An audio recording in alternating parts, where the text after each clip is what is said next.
नमस्कार दोस्तों, पिछले वीडियो के अंदर अपन राजस्थान के लोक देवताओं के बारे में अध्ययन किए थे। तो आज अपन इस वीडियो के अंदर किन के बारे में अध्ययन करेंगे। जो अगला टॉपिक है अपने कला और संस्कृति का, राजस्थान की लोक देवियाँ। तो आज अपन राजस्थान की लोक देवियाँ शुरू करेंगे। तो आइए दोस्तों, आपका इस वीडियो में हार्दिक स्वागत है। पढ़ते हैं अपने राजस्थान की जो लोक देवियाँ कि राजस्थान के अंदर कौन कौन सी लोक देवियाँ हुई है। सबसे पहले जो लोक देवी आती है राजस्थान के अंदर, कौन सी आती है अपने, करनी माता। कौन सी आती है, करनी माता। और इनका जो मंदिर, अगर मैं बात करूँ इनका मंदिर कहाँ है, तो देशनोक बीकानेर में। और करनी माता के जो मंदिर होते हैं उनको अपन चूहों का मंदिर या टेम्पल ऑफ रेड्स भी कहते हैं। इसके अलावा जो करनी माता वो चारणों की क्या है, कुल देवी। करनी माता बीकानेर के राठौड़ वंश की भी क्या है, कुल देवी है। और करनी माता को दोस्तों चूहों वाली देवी भी कहते हैं। और इनके मंदिर को अपन क्या कहते हैं, अभी बताया था, चूहों का मंदिर या टेम्पल ऑफ रेड्स। फिर मैं आगे बात करता हूँ कि भाई करनी माता का जो जन्म है वो कब हुआ। तो इनका जन्म हुआ 1387 ईस्वी के अंदर इनका जन्म हुआ था। फिर मैं आगे आपसे पूछूं कि भाई इनका जो जन्म 1387 में कहाँ पर हुआ था, तो आपको बताना कि सर वो सुआप गांव है। और सुआप गांव आपके अभी कौन से जिले के अंदर आता है राजस्थान में, तो फलोदी जिला है आपका। ये नया जिला बना था। इससे पहले ये फलोदी कौन से जिले के अंतर्गत आता था, आपके जोधपुर के अंदर। फिर मैं आगे बात करता हूँ कि भाई जो करनी माता का जो जीवन काल है वो कब से कब तक का रहा है, भाई कब तक ये इनका जो जीवन चला था। तो उनके बात करते हैं, शुरू कब हुआ था, कब तक इनका अंतिम जीवन यापन था।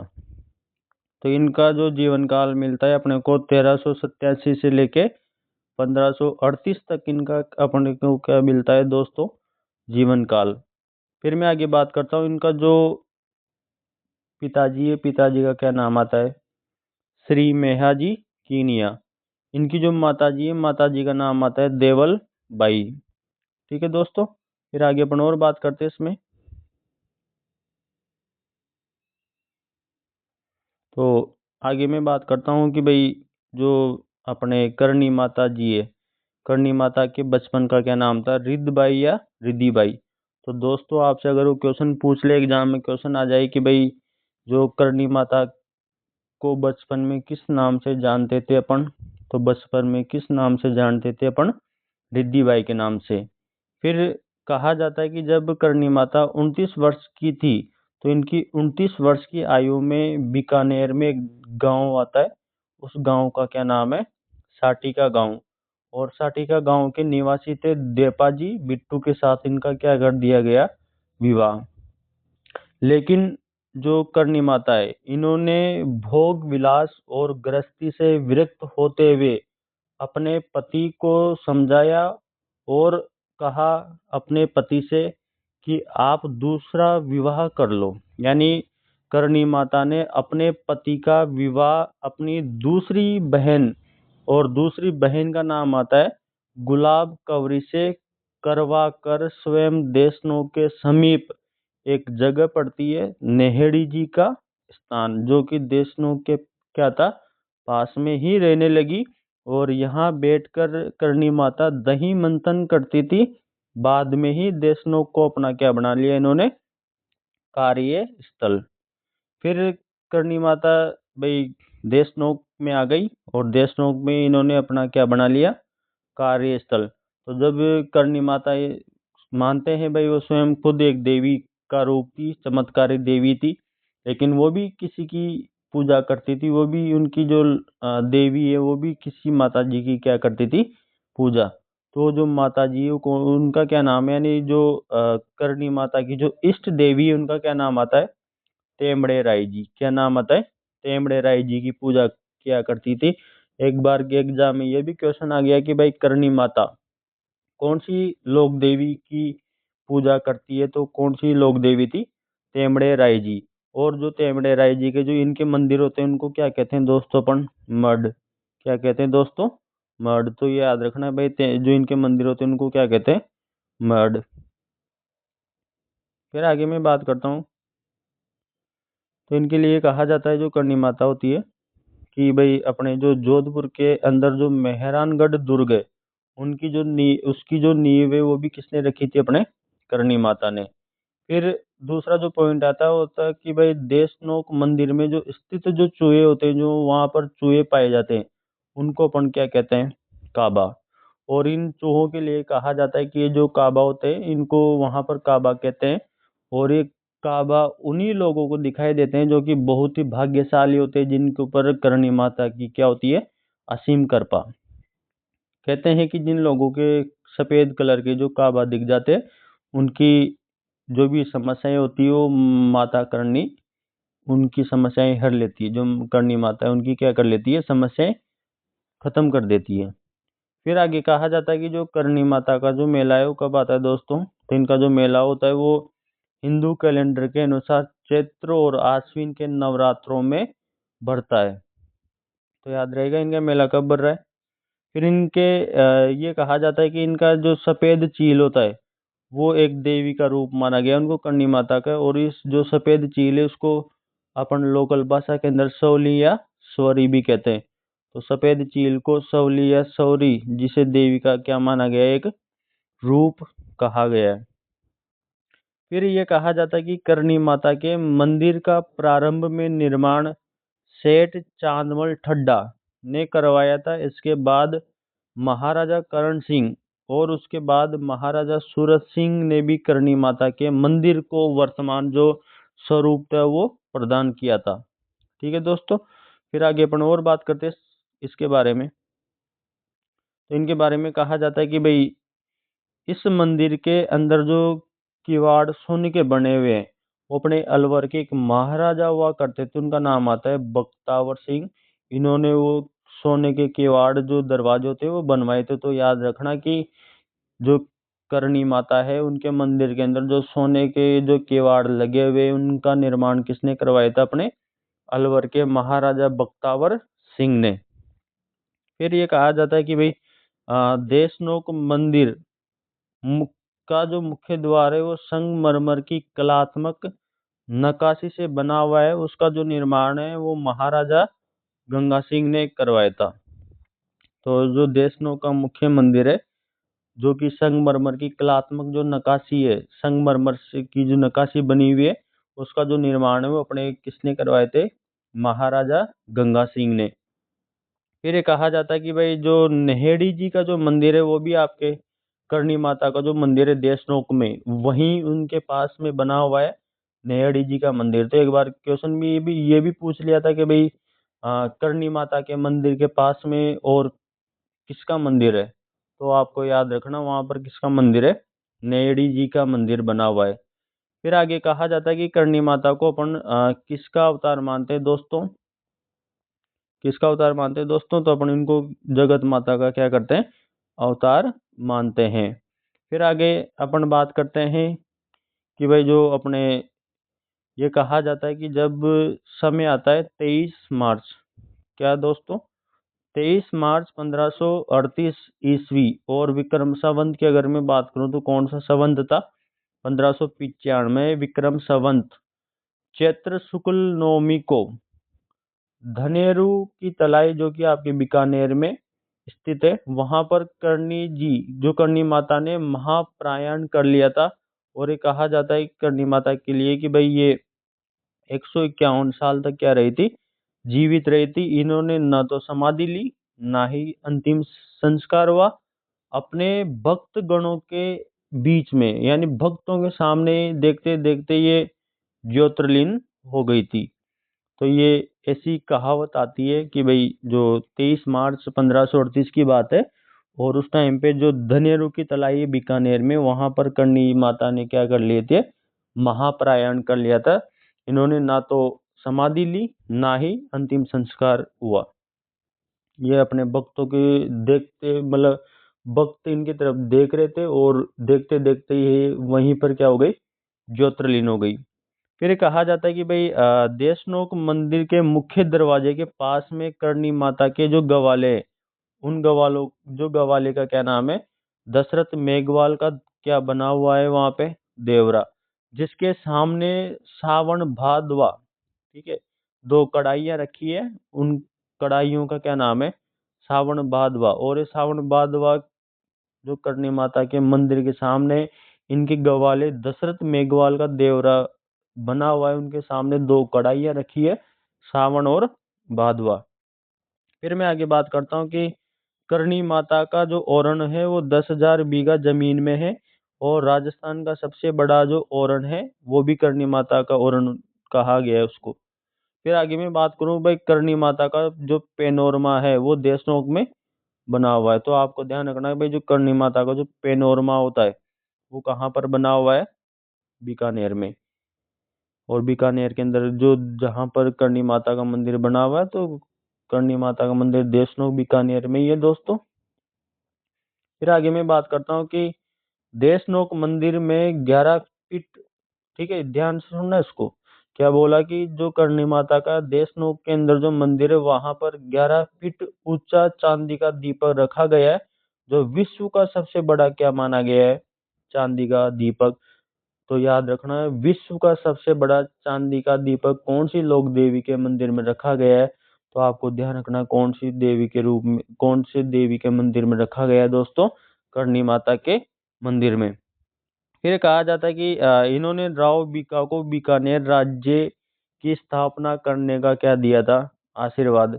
इनके अलावा और भी ये कहा जाता है कि जो पुगल के राव शेखा को युद्ध में विजय दिलवाई, राव बीका की सहायता से इन्होंने इन्हें मुल्तान के कारागाह से छुड़वाकर उसकी जो पुत्री है रंग कंवर, उस रंग कंवर का जो विवाह है वो किससे करवा दी थी, करणी माता ने, जो अपने बीकानेर राठौड़ के वंश के जो संस्थापक है राव बीका, उनसे करवा दिया था। और इन्होंने गोधन हरण करने वाले राव कान्हा का क्या किया था, वध किया था। तो याद रखना भाई, जो करणी माता है इन्होंने गोधन हरण करने वाले जो राव कान्हा का क्या किया था, वध किया था।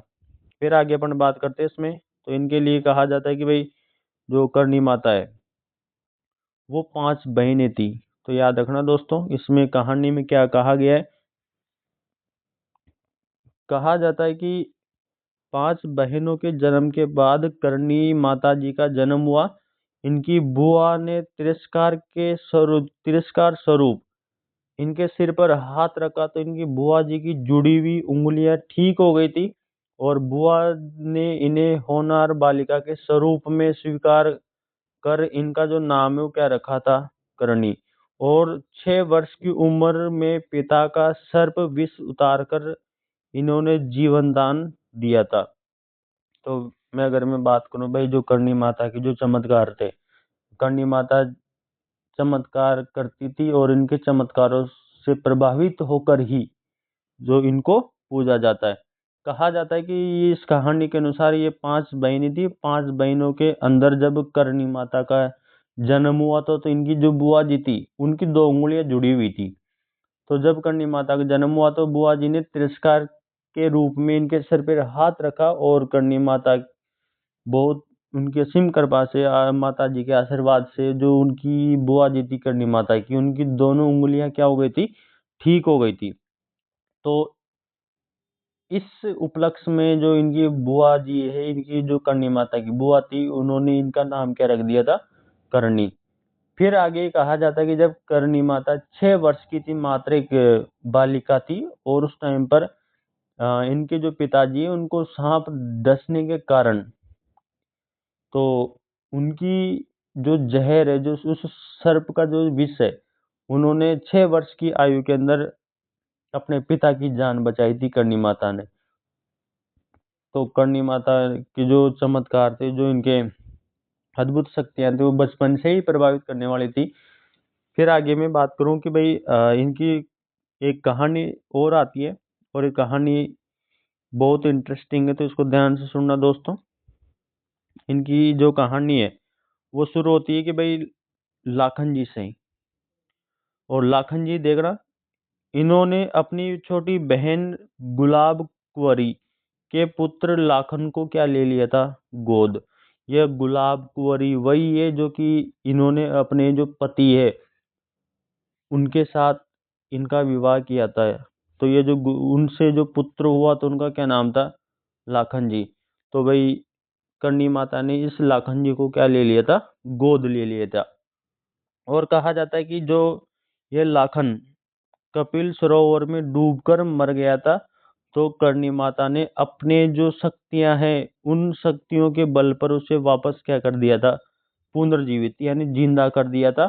इस पर यमराज ने कहा था कि यह प्रकृति के नियमों के क्या है, विरुद्ध है, इसे पुनः मृत करे। और जो भाई साहब यमराज जी गुस्से में हो गए और यमराज जी ने कहा कि भाई ये प्रकृति के नियमों के क्या है, विरुद्ध है, आप ऐसे अपनी जो चमत्कारी शक्तियों का उपयोग करके आप इसे वापस क्या नहीं कर सकते, जीवित नहीं कर सकते, आप इसे वापस क्या करो, मृत करो। लेकिन भाई साहब करणी माता ने गुस्से में क्या कर दिया, उनको मना कर दिया। और इस पर यमराज ने कहा कि अगर आपने ऐसा नहीं किया माता, तो भविष्य में मैं आपके किसी भी वंश, ठीक है, आप भविष्य में आपके किसी वंशज को मैं यमलोक में नहीं आने दूंगा। इस पर करणी माता ने कहा कि मेरे सभी वंश के जो लोग मरेंगे आज के बाद, वो मेरे मंदिर में चूहे बनकर रहेंगे। और इस पर यहाँ पाए जाने वाले सभी चूहे करणी जी के वंश के माने जाते हैं। और करणी माता के आशीर्वाद के कारण ये चूहे हैं, ये क्या करते हैं कि इतने अधिक होने पर भी इन जो व्यक्ति होता है उसको क्या नहीं होता, फ्लेग रोग नहीं होता। तो ध्यान रखना है दोस्तों, इस कहानी के अंदर क्या बताया गया है कि भाई जब इनका गोद लिया हुआ पुत्र यानी इनकी जो बहन का बेटा था, ठीक है, भाई इनका तो गोद लिया हुआ बेटा है ना, पुत्र है। तो इनकी जो बहन थी गुलाब कौरी, उसका पुत्र था लाखन। और वो लाखन क्या था कि भाई कपिल सरोवर झील में डूबकर मर गया था, जिसके कारण करणी माता ने उसको अपनी जो शक्ति है उनके बलबूते पर उसको वापस जिंदा कर दिया। और जिंदा करने के बाद जब यमराज जी आए तो यमराज जी ने कहा कि माता आप ऐसे इसको आप जिंदा नहीं कर सकते, ये प्रकृति के नियमों के क्या है, विरुद्ध है। तो भाई साहब फिर करणी माता ने उस यमराज जी को मना कर दिया कि मैं इसे वापस मृत नहीं करूंगी। और इतने में मना करने के बाद यमराज जी को गुस्सा आया। यमराज जी ने कहा कि आपके वंश को मैं यमलोक में नहीं आने दूंगा। तो भाई साहब फिर करणी माता भी गुस्से में आ गए और उन्होंने कमेंट बाजी कर दी कि भाई कोई दिक्कत नहीं, आज के बाद मेरा वंश का कोई भी यमलोक में नहीं जाएगा, वो सारे के सारे मेरे मंदिर के अंदर चूहे बनकर रह लेंगे, लेकिन आपके यमलोक में कोई नहीं जाएगा। तो जो करणी माता के जो वंश के जो लोग हैं वो मंदिर के अंदर चूहे बनकर ही रहते हैं। और इस पर यहाँ पर पाए जाने वाले जो सभी के सभी जो चूहे होते हैं वो इन्हीं के वंश के मानते हैं। और करणी माता के आशीर्वाद के कारण यानी जो देवी है करणी माता, इनका आशीर्वाद इतना है कि भाई इनके चूहों के अधिक होने के कारण वहां पर अगर ये किसी व्यक्ति को काट लेते चूहे, तो उनको फ्लेग होता है, वो रोग नहीं होता है ना। तो करणी माता के आशीर्वाद से चूहे अधिक होने के कारण यहाँ पर फ्लेग रोग नहीं होता, ये याद रखना दोस्तों आप। ये कहानी मुझे ऐसा लग रहा है कि भाई आपको समझ में आ गई होगी। तो आगे मैं थोड़ी सी इनके बारे में और बताना चाहता हूँ कि भाई अभी मैंने बोला था इनके बारे में, भाई जो करणी माता है अपने, ये करणी माता इनके लिए कहा जाता है कि भाई 151 साल तक क्या रही थी ये जीवित। कितने साल तक जीवित रही थी, 151 साल तक जीवित रही थी। और अब भाई अपने कहा जाता है कि भाई जब कोई व्यक्ति अगर 100 साल से अधिक हो जाता है तो उसके दोबारा नए बाल नए वो आने लग जाते हैं। तो करणी माता की भी हल्की हल्की क्या आने लग गई थी चेहरे पर दाढ़ी।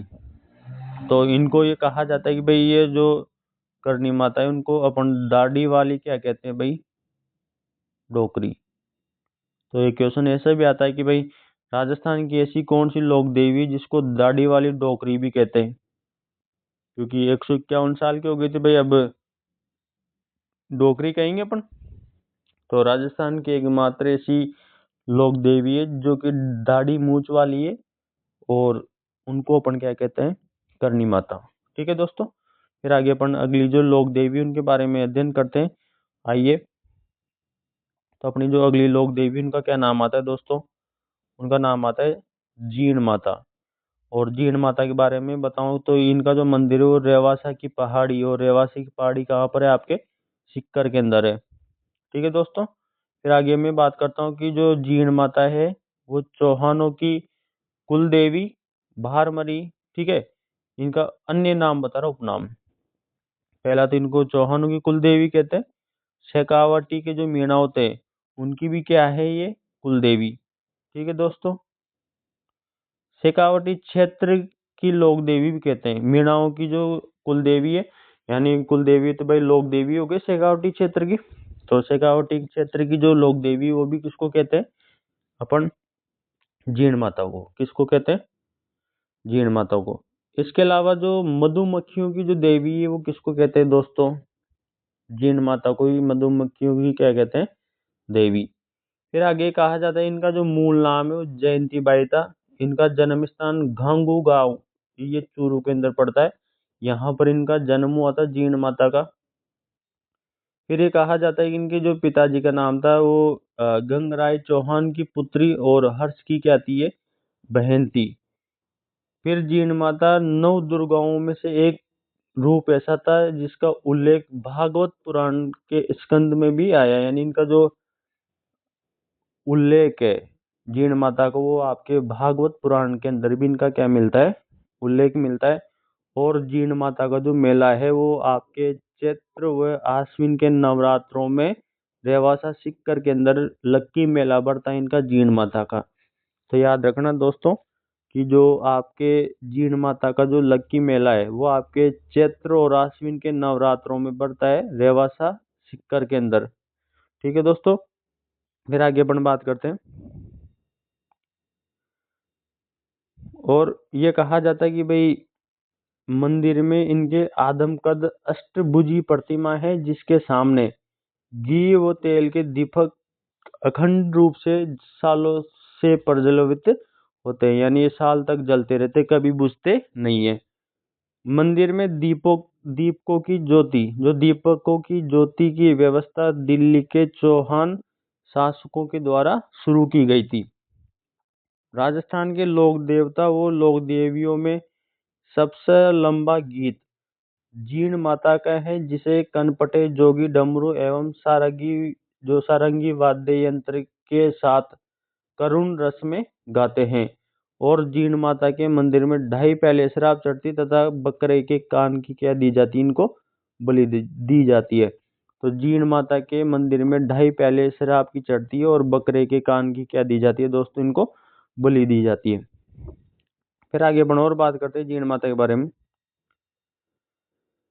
और जीण माता के बारे में कहा जाता है कि इनका जो मंदिर है वो रेवासा ग्राम में एक पहाड़ी के तलहटी के नीचे बना हुआ है, जिसका निर्माण पृथ्वीराज प्रथम के शासन काल में राजा हटुड़ ने 1064 ईस्वी के अंदर इस मंदिर का क्या करवाया था, निर्माण करवाया था। फिर अगला पॉइंट दे रखा है कि काजल सीकरा पर हर्षनाथ का थान, यानी इनका जो मुख्य मंदिर के पास में ही इनका जो मुख्य मंदिर है वो पास की पहाड़ी पर ही बना हुआ है। जो जीण माता का भाई था अर्शनाथ, उनका जो मुख्य स्थान या जो मुख्य मंदिर है वो पास की पहाड़ी, और पास की पहाड़ी का क्या नाम है, काजल शिकरा पर ही बना है। तो अर्शनाथ का जो मंदिर है वो इस काजल शिकरा पहाड़ी पर बना हुआ है। फिर बाई अपने भाभी, ठीक है, बाई मतलब जो अपने भाभी के तानों से दुखी होकर, जो जीण माता के बारे में कहा गया है कि बाई अपने भाभी के तानों से दुखी होकर इस पहाड़ी पर आकर तपस्या करने लगी। तब इनके भाई अर्श ने इन्हें मनाने की कोशिश की। असफल रहने पर हर्ष ने भी एक पहाड़ी पर अर्श पर्वत पर तपस्या की, जो हर्ष भैरव के नाम से पूजे जाते हैं। ये राजस्थान में लोक देवी देवताओं में भाई बहन की यह एक अद्भुत जोड़ी देखी गई है। तो याद रखना दोस्तों, तो जीण माता और हर्ष ये दोनों भाई बहन थे, और इनकी जो दोनों की दोनों मंदिर है वो जीण माता का तो आपके रेवासा सिक्कर के अंदर है, रेवासा पहाड़ी पर।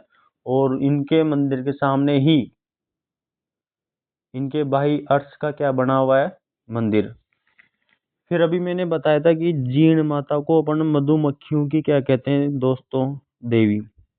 और ये मधुमक्खियों की देवी इसलिए कहते हैं क्योंकि जब औरंग जो औरंगजेब है ये भारत के अंदर क्रूर नीति से हिंदुओं के मंदिर तोड़ रहा था, तो ये मंदिरों को तोड़ता हुआ इस जो औरंगजेब है ये जीण माता के मंदिर में पहुंचा।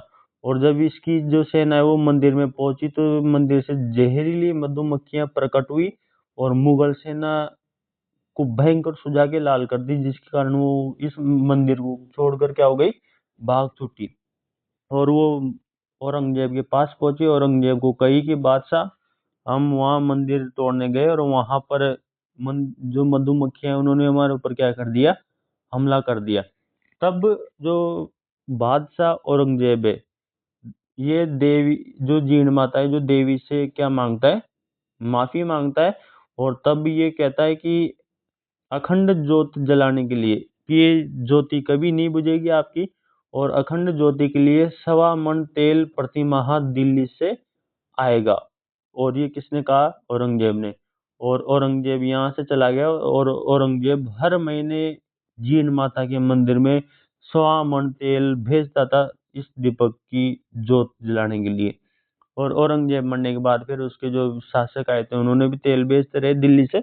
और जब मुगल काल खत्म हो गया तो फिर अंग्रेजों ने भी वो सेम रूल अप्लाई किया था, वो भी यहाँ पर हर महीने तेल भेजते थे ज्योति के लिए।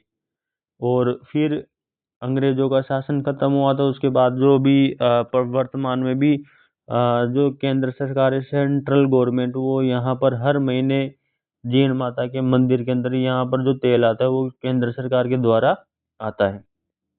फिर आगे कहा जाता है कि भाई जो जीण माता है इसको अपन चौहानों की क्या कहते हैं, इष्ट देवी। तो जीण माता को चौहानों की क्या कहते हैं दोस्तों, इष्ट देवी कहते हैं, ठीक है। फिर आगे अपन अगली बात करते हैं।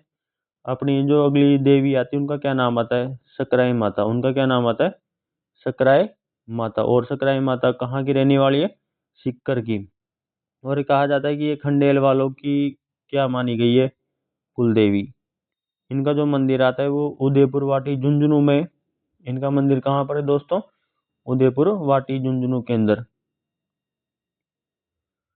फिर इनका अन्य नाम की अगर मैं बात करूँ तो इनका अन्य नाम आता है शाकंभरी माता। और ये चौहानों की क्या है, इष्ट देवी। इनका एक मंदिर उदयपुर वाटी में, एक मंदिर आपके सिक्कर, और रहने वाली है सिक्कर की, लेकिन इनका जो मंदिर है वो उदयपुर वाटी झुंझुनू में। इनके अलावा और मंदिर कहाँ बने हुए हैं, इनका एक मंदिर सहारनपुर यूपी के अंदर बना हुआ है। दूसरा जो मंदिर है वो सांबर जयपुर के अंदर बना हुआ, क्योंकि ये शाकंभरी चौहान पढ़े थे अपन, शाकंभरी चौहान पढ़ेंगे हिस्ट्री के अंदर, तो वहां पर बात करेंगे शाकंभरी माता की। फिर मैं बात करूँ कि जो सकराई माता है इनका जो मेला है, जो शाकंभरी माता है इनका मेला चैत्र आश्विन के नवरात्रों में बढ़ता है। इनका जो मेला कब बढ़ता है, चैत्र व आश्विन के नवरात्रों में इनका लक्की मेला बढ़ता है। फिर मैं आगे बात करता हूँ नोट, इसमें नोट में क्या दे रखा है, तो नोट को ध्यान से देखना दोस्तों। इसमें दे रखा है कि भाई अकाल से रक्षा के लिए पीड़ितों के लिए जो सकराई माता या जो शाकंभरी माता है इन्होंने फल सब्जियां या कंद मूल क्या कर दिए थे, उत्पन्न कर दिए थे। इसके कारण शाकंभरी कहलाई ये देवी। वैसे इस देवी का वास्तविक नाम तो क्या मिलता है अपने को, शंकरा। जो अप जो अपभ्रंश होकर सकराई हो गया, और सकराई माता को लोग ब्रह्मवंश, ठीक है, लोगों को क्या हुआ, ब्रह्मवंश शाकंभरी माता के नाम से जानते हैं, जो कि सर्वथा क्या है, असंगत, गलत है। यहाँ स्थित 642 ईस्वी के लेख में देवी का जो इस देवी का क्या नाम मिलता अपने को, शंकरा, ठीक है। अपन आगे बात करते हैं फिर जो अपने ये सकराई माता है, यहाँ सकराई माता के लिए कहा जाता है कि सकराई माता के मंदिर में महंत नाथ संप्रदाय से क्या होते हैं, संबंधित होते हैं। फिर आगे अपन और बात करते हैं अपने जो अगली लोक देवी है, और उनका क्या नाम आता है दोस्तों, आशापुरा माता। और आशापुरा माता के लिए कहा जाता है कि भाई इनका जो मंदिर है वो आपके एक तो नाडोल पाली में बना हुआ है, एक मोदरा जालोर में स्थित है। तो आशापुरा के दो मंदिर है, ध्यान रखना। चौहानों की कुल देवी किसे कहते हैं? आशापुरा माता को। बिसा ब्राह्मणों की कुल देवी भी किसे कहते हैं अपन? आशापुरा माता को। और ये कहा जाता है कि ये पूजा करते समय महिलाएं हाथों में मेहंदी नहीं लगाती, और पूजा करते समय महिलाएं अपने चेहरे पर क्या रखती है? घूंघट। ये घूंघट लिखा हुआ है दोस्तों, ध्यान रखना। ये जो महिलाएं आशापुरा माता की पूजा करती है तो वो अपने चेहरे पर क्या रखती है? घूंघट रखती है। आशापुरा माता के आशीर्वाद से शाकंभरी के शासक वाकपति राज प्रथम के पुत्र लक्ष्मण या लाखन सिंह ने नाडोल पर विजय प्राप्त की थी। आशापाला वृक्ष जो देवी का वास चौहान वंश का क्या है? आराध्य वृक्ष। और इनके लिए कहा जाता है कि इस आराध्य वृक्ष को न तो चौहान काटते थे ना ही से जलाते थे। तो ये अपन किसकी बात कर लिए दोस्तों इस वीडियो के अंदर? आशापुरा माता के बारे में। ठीक है दोस्तों, फिर आगे अपन अगली जो लोक देवी उनके बारे में अपन अध्ययन करते हैं। और अपनी जो अगली लोक देवी उनका क्या नाम आता है? शीतला माता। क्या नाम आता है? और शीतला माता की अगर मैं बात करूँ, इनका मंदिर आता है अपने सील डूंगरी जो कि चाकसू के अंदर है। और अगर मैं इनके मंदिर के निर्माण की बात करूँ तो अपने जो जयपुर के एक शासक हुआ करते थे उनका नाम था सवाई माधो सिंह प्रथम। उनके द्वारा सील डूंगरी पर शीतला माता के मंदिर का क्या करवाया गया? निर्माण। और ये सील डूंगरी आपके चाकसू जयपुर में है। शीतला माता के लिए कहा जाता है कि एकमात्र राजस्थान की ऐसी लोक देवी है जिनकी खंडित मूर्ति की क्या की जाती है? पूजा की जाती है।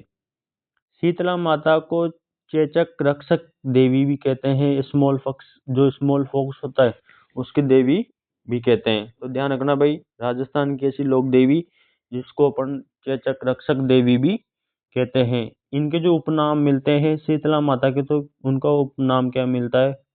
बच्चों की संरक्षिका, यानी बच्चों की क्या करती है? संरक्षिका, मतलब इनकी सहायता करती है। मात रक्षिका, जैसे अपनी माँ अपने बच्चों की रक्षा करती है, तो इनके उपनाम है। महिलाएं संतान प्राप्ति के लिए शीतला माता की क्या करती है दोस्तों? पूजा। फिर मैं आगे बात करूं कि भाई शीतला माता के मंदिर में जो पुजारी होता है वो पुजारी कौन होता है? तो कुमार जाति के जो लोग होते हैं वो शीतला माता की क्या करते हैं दोस्तों? पूजा। फिर आगे मैं बात करूं कि जो इनका वाहन होता है, व्हीकल्स, वो क्या होता है? गधा। तो ध्यान रखना, नोट लगा हुआ है यहाँ पे कि शीतला माता का मेला होता है उसको बैलगाड़ी मेले भी के नाम से भी प्रसिद्ध है। यानी शीतला माता का जो मेला है उसको बैलगाड़ी मेला भी कहते हैं। इस मेले के अंदर दूर दूर से गांव के लोग रंगीन कपड़े पहनकर सज धज कर सुसज्जित बैलगाड़ियों से आते हैं। और इसी अवसर पर यहाँ पर जो शीतला माता का जो मंदिर है यहाँ पर गधों का मेला बढ़ता है। तो ध्यान रखना दोस्तों, गधों का मेला अपने जयपुर के अंदर बढ़ता है, लूणियावास जयपुर के अंदर। ठीक है, तो याद रखना कि बैलगाड़ी मेले के नाम से किससे कहा गया है? शीतला माता की। ठीक है, फिर आगे अपन और बात करते हैं इस वीडियो के अंदर। तो इसमें कहा गया कि भाई जो अपने शीतला माता है इनको अलग अलग क्षेत्र में अलग अलग नाम से जाना गया है। तो अगर मैं बात करूं उत्तर भारत, नॉर्थ इंडिया के अंदर इनको किस नाम से जाना गया है? महामाई। पश्चिमी भारत में इनको माई अनामा के नाम से जाना गया है। और राजस्थान में अगर मैं बात करूं तो शीतला सेडल माता के रूप में इनको क्या किया गया है? जाना गया है। फिर आगे मैं बात करता हूँ कि जो शीतला माता का जो मेला है वो चैत्र कृष्ण अष्टमी को, यानी चैत्र कृष्ण जो अष्टमी उसको अपन शीतलाष्टमी कहते हैं, इस दिन शीतलाष्टमी मनाते हैं। और ये कहा जाता है इनका इस दिन क्या बढ़ता है? लक्की मेला। यहाँ पर फिर इम्पोर्टेंट लगाया हुआ है मैंने, इसमें कहा गया है कि चैत्र शुक्ल सप्तमी को शीतला सप्तमी मनाई जाती है। यानी चैत्र कृष्ण अष्टमी को तो शीतलाष्टमी, और चैत्र शुक्ल सप्तमी को अपन क्या मनाएंगे? शीतला सप्तमी। लेकिन मारवाड़ में सप्तमी की जगह चैत्र कृष्ण अष्टमी, जिसे अपन शीतलाष्टमी कहते हैं, चैत्र कृष्ण अष्टमी को सुबह माता को ठंडे पकवानों का भोग लगाकर इनकी पूजा की जाती, जिसे अपन बास्याड़ा कहते हैं।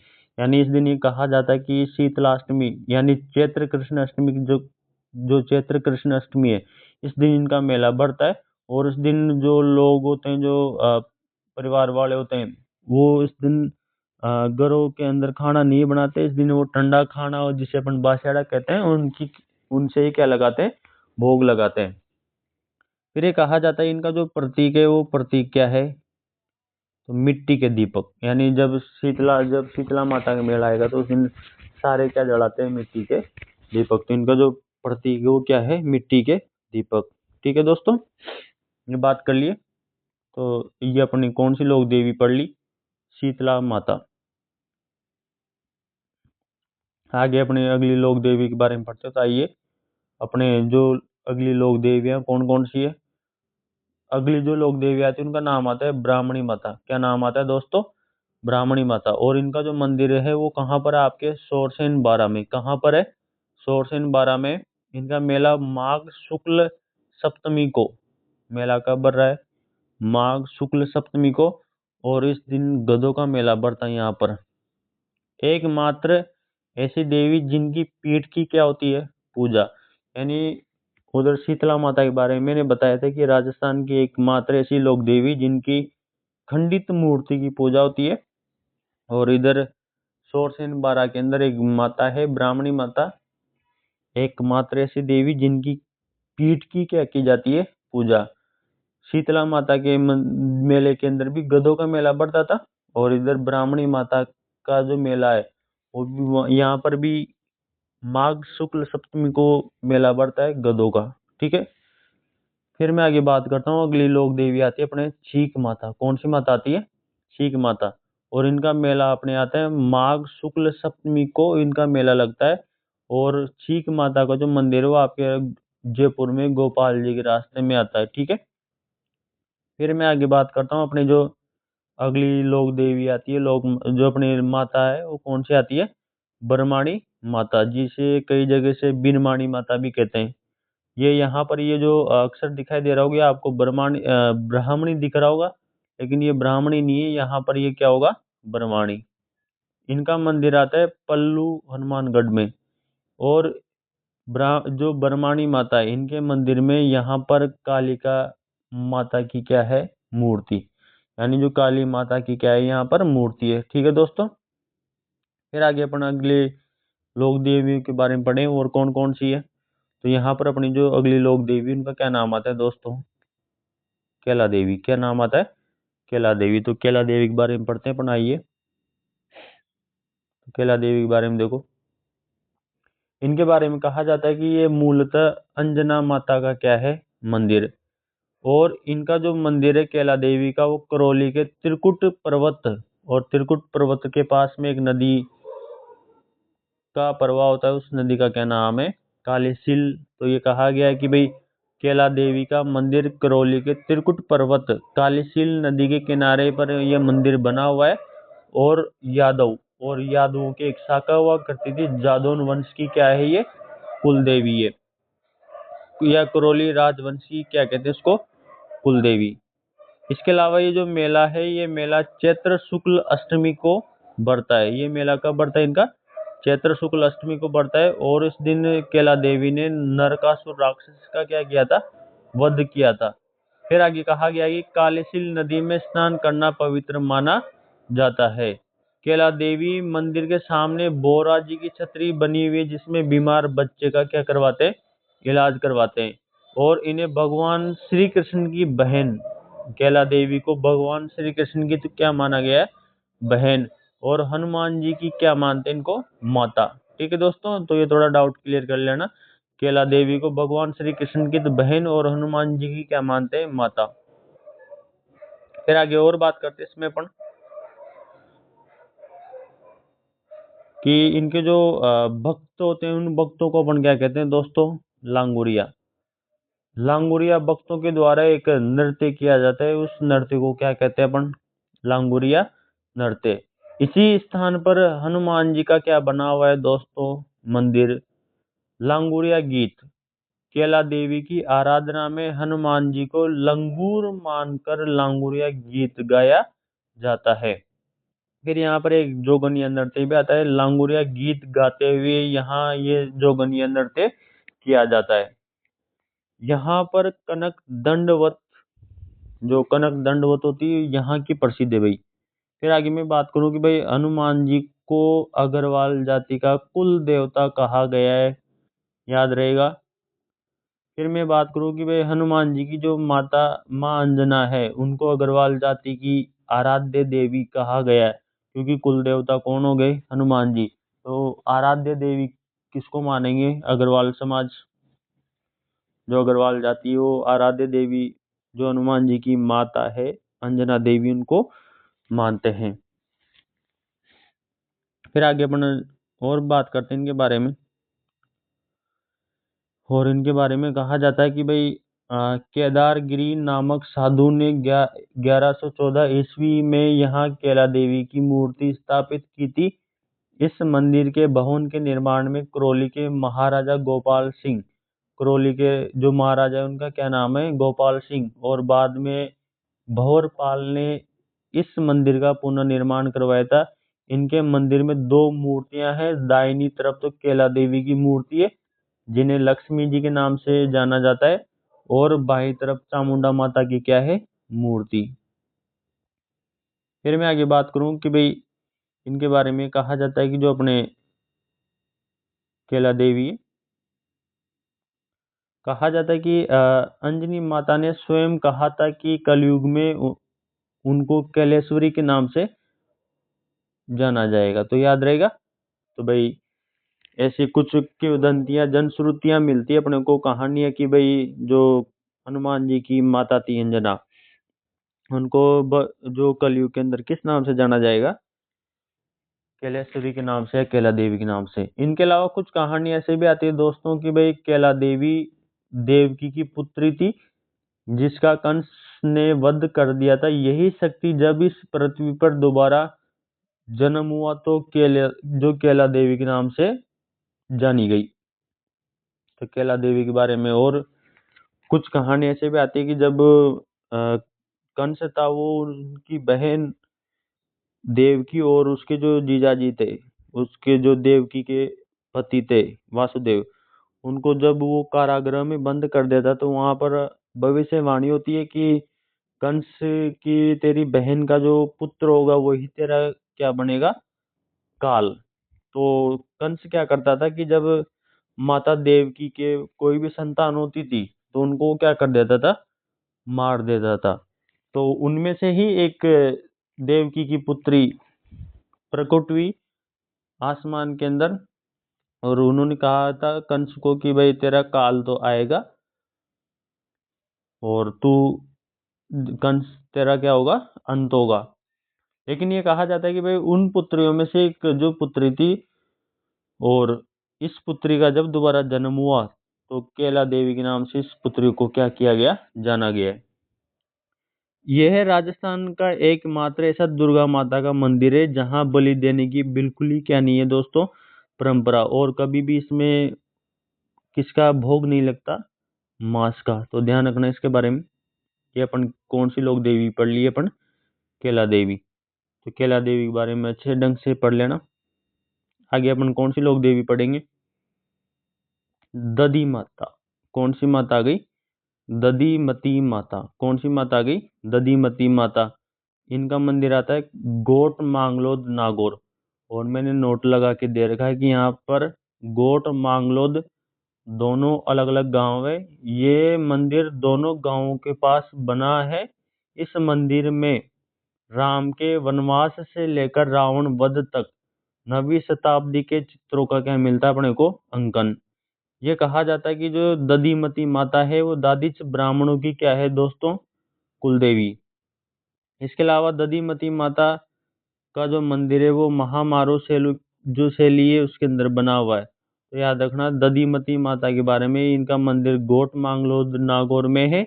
दादिच ब्राह्मणों की कुलदेवी है। महामारो शैली के अंदर इनका मंदिर का क्या हुआ है, निर्माण। फिर आगे मैं बात करता हूँ अगली जो लोक देवी आती है उनका क्या नाम है अपने, उनका क्या नाम आएगा दोस्तों? केवाई माता। क्या नाम आता है उनका?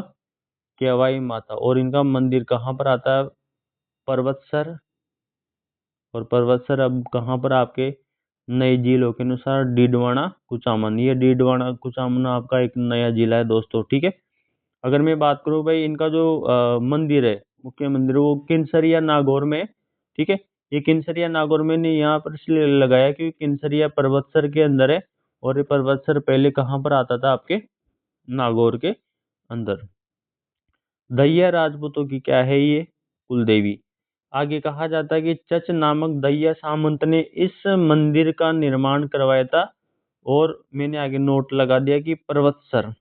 ध्यान से देखो इस नोट को, मैंने क्या बोला कि भाई पर्वतसर पहले नागौर में आता था, लेकिन 7 अगस्त 2023 में नए जिले बनने के बाद ये पर्वतसर अब वर्तमान में डीडवाना कुचामन जिले में आने लग गया है। तो ध्यान रहेगा, ठीक है दोस्तों। फिर आगे अपन और बात करते हैं कि अपनी जो अगली देवी है उनका क्या नाम आता है? भवाल माता। उनका क्या नाम आता है दोस्तों? भवाल माता। और इनका मंदिर कहाँ पर है? भवाल और नागौर के अंदर। तो ध्यान रखना, इनका भवाल माता का मंदिर भवाल ग्राम नागौर में। और यहाँ पर 2.5 प्याले क्या चढ़ाई जाती है? शराब। फिर आगे मैं बात करता हूँ अगली जो अपने लोक देवी आएगी उनका क्या नाम आएगा? रानी बटियानी। क्या नाम आएगा दोस्तों उनका? रानी बटियानी। और इनके बारे में अपन बात करते हैं कि इनका जो मंदिर है वो मंदिर आता है जसोल बालोतरा। जसोल पहले बाड़मेर में आता था, लेकिन 7 अगस्त 2023 के बाद जसोल नया जिला है जो कि अब बालोतरा के अंतर्गत आता है। ध्यान रहेगा। फिर रानी जो माता रानी बटियानी, इनका जो जन्म है वो जोगीदास गांव, और एक गांव कहाँ पर आता है? आपके जैसलमेर में हुआ था। इनके पिताजी का नाम जोगीदास या जोगराज सिंह था। इनके पुत्र जो उत्पन्न हुआ था उनका नाम लाल सिंह या लाल बना था। इनके जो माता रानी बटियानी, इनका बचपन का नाम क्या था दोस्तों? स्वरूप कुंवर, ठीक है, या स्वरूप कुंवरी। फिर आगे इनके मंदिर अगर मैं बात करूँ, इनका जो मंदिर होता है वो डोली जाति की आस्था का केंद्र है। तो याद रखना, माता रानी बटियानी का जो मंदिर है ये डोली जाति की आस्था का क्या माना गया है? केंद्र। फिर आगे मैं बात करता हूँ इसमें, और ये कहा जाता है कि भाई जो माता रानी बटियानी है, ठीक है, जो माता रानी बटियानी, इनका विवाह जसोल के महारावल कल्याण सिंह के साथ हुआ था। रावल कल्याण सिंह ने पहला विवाह देवड़ी जी के साथ किया था, पर उनसे कोई संतान प्राप्त नहीं हुई, इसलिए उन्होंने दूसरा विवाह स्वरूप कंवर से, या स्वरूप कंवर, ठीक है, यानी स्वरूप कंवर, जिसे अपन बटियानी के नाम से जानते हैं, ठीक है। याद रखना दोस्तों, थोड़ा ये आवाज ऐसी आ रही है। आगे प्रयास करूंगा आवाज सही आए थोड़ी। उनसे कोई संतान नहीं हुई तो उनका जो दूसरा विवाह स्वरूप कंवर बटियानी के साथ कर दिया गया था। तो याद रखना, ये जो अपन किसके बारे में पढ़े थे, जो अपने माता रानी बटियानी, इनके बारे में पढ़ लिया। मंदिर जसोल बालोतरा में, ये मंदिर जसोल बालोतरा में। और इनके जो पुत्र है वो लाल सिंह या लाल बना। जन्म जोगीदास गांव जैसलमेर में। बचपन का नाम स्वरूप कंवर। मंदिर डोली जाति की आस्था का केंद्र है। और इनका विवाह जो जसोल के महारावल कल्याण सिंह के साथ हुआ था, लेकिन इनका पहला जो विवाह था कल्याण सिंह का, वो देवड़ी जी के साथ हुआ था, लेकिन कोई संतान नहीं हुई। दूसरा विवाह स्वरूप कंवर बटियानी के साथ हुआ था इनका, ठीक है।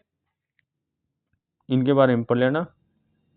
फिर अपने जो अगली ये अपने लोक देवी नहीं है, अपने राजस्थान की पहली महिला संत थी। और इनको अपन किस नाम से जानते हैं? रानाबाई। इनका जो मंदिर है वो हरनावा नागौर में है। और इनका जो मेला है वो भाद्रपद शुक्ल त्रयोदशी को भरता है। एकमात्र महिला संत है जो कि कुंवारी क्या हो गई थी? सती। अहमदाबाद के युद्ध के दौरान जोधपुर के राजा अभय सिंह की राणाबाई ने क्या की थी? मदद। तो याद रहेगा दोस्तों, ये इनके बारे में पढ़ लेना कि राजस्थान की एकमात्र महिला संत है जो कि कुंवारी सती हो गई। मंदिर हरनावा नागौर में है। मेला भाद्रपद शुक्ल त्रयोदशी को भरता है। फिर आगे अपन और बात करते हैं इनके बारे में। अपनी जो अगली लोक देवी है उनका क्या नाम आएगा? रानी सती। उनका क्या नाम आता है दोस्तों? रानी सती। और रानी सती का जो मंदिर है दोस्तों झुंझुनू के अंदर है। वास्तविक नाम इनका क्या आता है? नारायणी देवी। इनके पति का नाम आता है तन धन दास अग्रवाल। क्या नाम आता है दोस्तों? तन धन दास अग्रवाल। इन्हें दादी सती के नाम से भी कहा जाता है। और ये अग्रवालों की क्या है दोस्तों? कुलदेवी।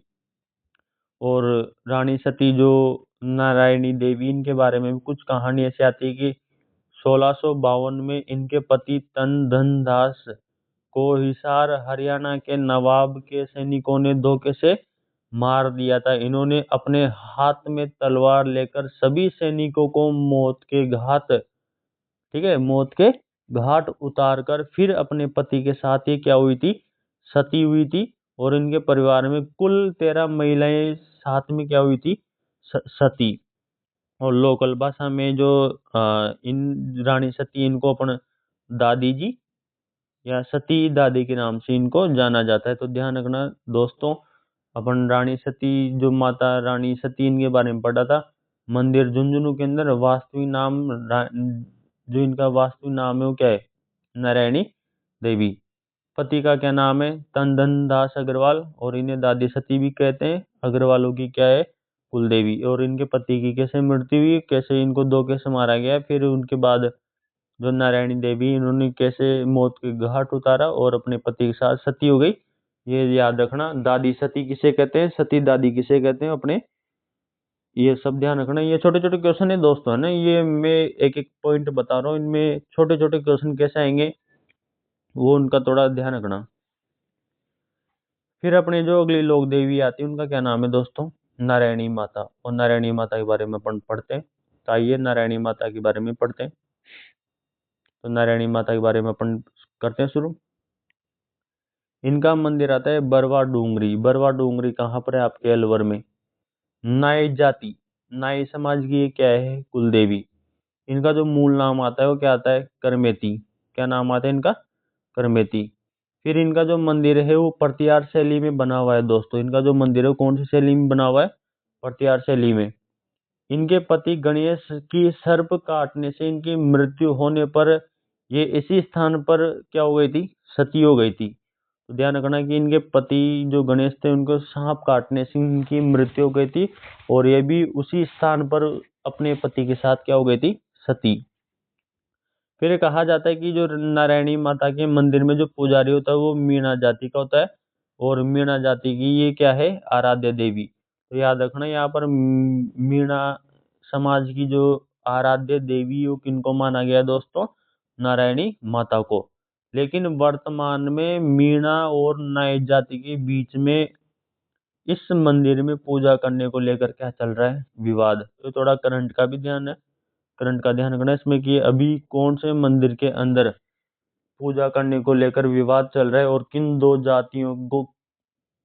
जातियों के बीच में ये विवाद है। तो ध्यान रखना दोस्तों, मीणा और नाई जाति के बीच में ये विवाद चल रहा है मंदिर में पूजा को लेकर। फिर मैं इनकी बात करूँ कि इनका जो मेला होता है वो मेला कब बढ़ता है नारायणी माता का। तो ध्यान से देखो दोस्तों, इनका जो मेला है वो आपके कब बढ़ेगा। तो ये कहा जाता है इनका जो मेला है वो वैशाख शुक्ल एकादशी को बढ़ता है। और इनके कुछ कहानी ऐसी भी आती है नारायणी माता के बारे में कि करमेती विवाह के बाद अपने पति के साथ ससुराल जा रही थी। तेज धूप से बचने के लिए बरगद के पेड़ के नीचे रुके। वहीं एक सर्प ने इनके पति को डस लिया। और सायकाल को जानवर लेकर घरों को लौट रहे मीणा जाति के कुछ लड़कों ने इनकी मदद कर लकड़ियां इकट्ठा कर चिता तैयार करवाई। और वहीं चिता पर करमेती से क्या हो गई? सती। और सती होने से पहले ग्वालों को आशीर्वाद दिया। और वहीं से एक 30 किलोमीटर की लंबी प्राकृतिक जलधारा निकलती है। ठीक है दोस्तों। फिर आगे मैं बात करूँ कि भाई एक तो जो नारायणी माता और इनके जो पति का जो मेला है वो दोनों एक ही दिन आता है, वैशाख शुक्ल एकादशी को। तो ध्यान रखना।